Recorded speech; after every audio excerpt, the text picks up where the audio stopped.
Hi friends, welcome to cinema artist best.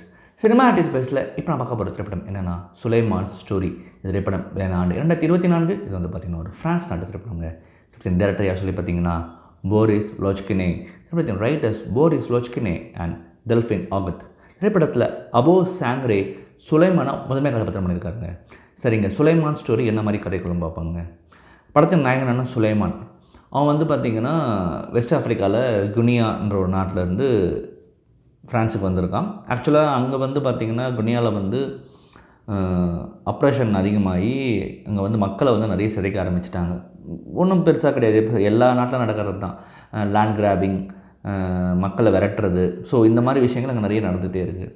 So இவன் அங்கேருந்து வந்து தப்பிச்சு ஃப்ரான்ஸ்குள்ளே வந்துடுறான். இப்போ என்னென்னா இவனுக்கு வந்து அசைலம் வந்து கேட்குறான் ஃப்ரான்ஸ் நாட்டில். ஸோ அதுக்கு அவனுக்கு 2 நாள் தான் டைம் இருக்குது. அதாவது அவனுக்கு இன்டர்வியூ அட்டன் பண்ணணும். அந்த இன்டர்வியூக்கு 2 days தான் டைம் இருக்குது. அதில் அவன் ப்ரிப்பேர் ஆகணும். அவன் ப்ரிப்பேர் ஆகிறது எல்லாமே எதுவும் பார்த்திங்கன்னா பொய் தான், உண்மையானது இல்லை.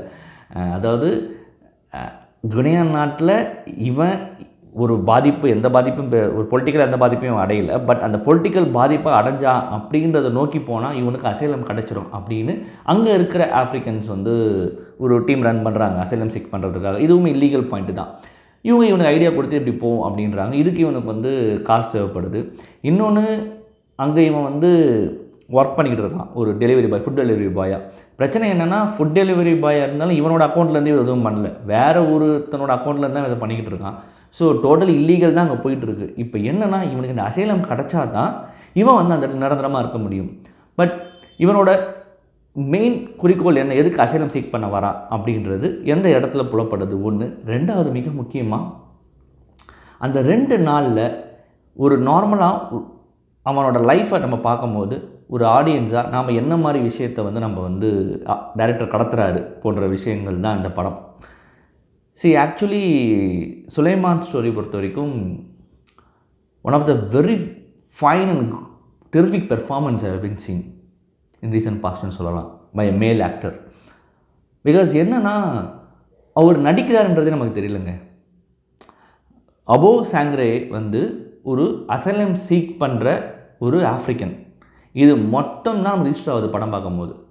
ஒரு இடத்துல கூட அவர் நடிக்கிறாருன்றதே நமக்கு தெரியல. அந்த சுலைமான் என்ற கதாபாத்திரத்துக்குள்ளே படம் ஆரம்பித்ததுலேருந்தே உள்ளே போய்டுறோம். அது எண்டு வரைக்குமே அந்த கதாபாத்திரம் உணர்கிற எல்லாத்தையும் நம்ம உணர முடியுது. இது எல்லாத்துக்குமே மிக முக்கியமான காரணம் அந்த பெர்ஃபார்மன்ஸ் தான். What a terrific performance from Abou Sangare, mind blowing performance. ஏன்னா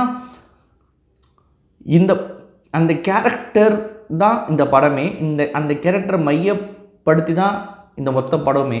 அதை ஆடியன்ஸு உணர வைக்கிறதுக்கு ஒன்று இருக்குது பார்த்தீங்களா, performance. That was simply terrific. ஏன் நான் சொல்கிறேன், நான் மறுபடியும் இதை அவர் நடிக்கிறன்றதே நமக்கு தெரியல. That was simply terrific performance from Abou Sangare. இந்த படத்தில் எனக்கு சொல்லணுன்னா, இந்த படம் பேசிக்கிட்ட மிக முக்கியமான விஷயங்களை நான் கோட் பண்ண விரும்புகிறேன். போரிஸ் லோச்கினே வந்து ஒரு முக்கியமான கதைக்களத்தை எடுத்துட்டார். அசைலம் சீக்கிங் நிறைய படத்தை நம்ம பார்த்துருக்கோம். பட் இதில் என்ன அப்படி புதுசாக என்ன ட்ரை பண்ணியிருக்காங்க அப்படின்னு சொல்லி பார்த்தீங்கன்னா, மோர் தென் நியூ, அந்த பெயின், அந்த 2 நாளில் சுலைமான் வந்து இந்த இன்டர்வியூக்காக ரெடி ஆகணும் ஒன்று. ரெண்டாவது, அங்கே என்ன மாதிரி வாழ்க்கை வாழ்கிறான் 2. மூணாவது, அவனுடைய பர்சனலி அவனுக்கு என்ன மாதிரி சேலஞ்சஸ் அங்கே இருந்தது. அங்கேருந்து ஒரே நாட்டிலேருந்து வந்த அப்புறமா அவனுக்கு அங்கே இருக்கிற லவ், அவங்க அம்மா மேலே இருக்கிற பாசம், ஸோ பல விஷயங்கள்ங்க இந்த படத்தில் பேசியிருக்காங்க. போகிற போக்கில் அடித்து பேசியிருக்காங்க. அதுக்கு எல்லாமே ரொம்ப ஜஸ்ட் லைக் தட் பேசியிருக்காங்க. பட் எல்லாமே ரொம்ப முக்கியமானதாக பேசியிருக்காங்க. மிக முக்கியமாக ஃப்ரான்ஸ்குள்ளே இருக்கிற ஆஃப்ரிக்கன்ஸ் உள்ள இருக்கிற அந்த ஒரு ஒத்துமையும் சரி, அந்த ஒரு விதமான ஒரு ஏமாத்து போக்கும் சரி, அதில் மெர்சியும் சரி, இது எல்லாமே அழகாக வந்து சிம்பத்தியும் சரி அழகாக அந்த படத்தில் கொண்டு வந்துட்டு இருக்காங்க. மிக முக்கியமாக ஃப்ரான்ஸில் எப்படி நடத்தப்படுறாங்க இவங்க அப்படின்ற இடத்துல வந்து சில இடங்கள்லாம் காட்சிப்படுற இடத்துல வந்து ரொம்ப நுணுக்கமாகவே அது பண்ணப்பட்டிருக்கு. ஏன்னா பார்க்க பெருசாக தெரியாது, பட் இது எல்லாமே நுணுக்கங்களாக கொண்டு வந்தது வந்து ரொம்ப எனக்கு பிடிச்சிருந்தது. மிக முக்கியமாக அந்த லாஸ்ட் 15 minutes அந்த அசைலம் சீக் பண்ணுறதுக்காக இன்டர்வியூர்கிட்ட இவர் பேசுகிறதும் அவங்க கேள்வி கேட்குறதுமான இடங்கள் நிஜமாகவே டாப் நாச் அமைஞ்சதுன்றது தான் உண்மை. அண்ட் த கிளைமேக்ஸ் எண்ட், இந்த படம் பார்க்கும்போது கிளைமேக்ஸ் எண்டில் ஒரு ஓப்பன் எண்டாக அந்த படம் முடியும். பட் ஸ்டில் என்னென்னா, இது அவன் வந்து இருக்கிற உண்மையை ஒரு இடத்துல சொல்லிடுறான். இதுக்கு உனக்கு அசைலம் கிடைக்கலாம் கிடைக்காம போகலாம், பட் ஸ்டில் இதுக்கே இவங்க எவ்வளோ கஷ்டப்பட வேண்டியிருக்கு அப்படின்றத ரொம்ப அழகாக சொல்லி முடித்த மாதிரி எனக்கு இருந்தது. மிக முக்கியம் அந்த லாஸ்ட் ஷாட்டில் அந்த சூரிய வெளிச்சம் இவன் மேலே படுறது வந்து ரொம்ப ஒரு ஒரு ஒரு ஒரு ஒரு ஒரு okay, if you think it is been positive, okay it's been பாசிட்டிவாக நம்மளை எடுத்துக்க சொல்கிற ஒரு ஓப்பன் எண்டிங் பாயிண்ட் ஒரு ஆடியன்ஸுக்கு வச்சு அந்த இடத்துல போரிஸ் லாஜ்கேவோட டைரக்ஷன் வந்து ரொம்ப பிடிச்சிருந்தது. The way just narrated the thing and the ends the thing make the audience to think of இட்ன்றது எனக்கு ரொம்ப ரொம்ப பிடிச்சிருந்தது. Is one of the very good film maker. Boris லாஜ்கேவோட கமலின்ற படம் வந்து நான் ஆல்ரெடி பார்த்துருக்கேன், அதை ரிவ்யூ பண்ணியிருக்கேன். அது ரொம்ப முக்கியமான ஒரு படம் தான். டெஃபினட்டாக நீங்கள் அந்த படத்தையும் நீங்கள் பார்க்கணும். இந்த படம் வந்து பார்த்திங்கன்னா கான்ஸ் ஃபிலிம் ஃபெஸ்டிவலில் பெஸ்ட் ஆக்டர் அவார்டு வின் பண்ணியிருக்குங்க for Abou Sangare in Un Certain Regard category. அதே மாதிரி அன்சர்டன் ரிகார்ட் கேட்டகரியிலே ஜூரி ப்ரைஸும் இந்த படம் வின் பண்ணியிருக்குங்க. அது தவிர்த்து அன்சர்டன் ரிகார்ட் காம்படிஷனுக்கும் இந்த படம் நாமினேட்டாக இருக்குங்க. டெஃபினட்டாக நீங்கள் சுலைமான் ஸ்டோரி படம் பாருங்கள். ஒரு சிறந்த படத்தை பற்றி உங்களுக்கு கண்டிப்பாக இருக்கும், சந்தேகம் இல்லைங்க.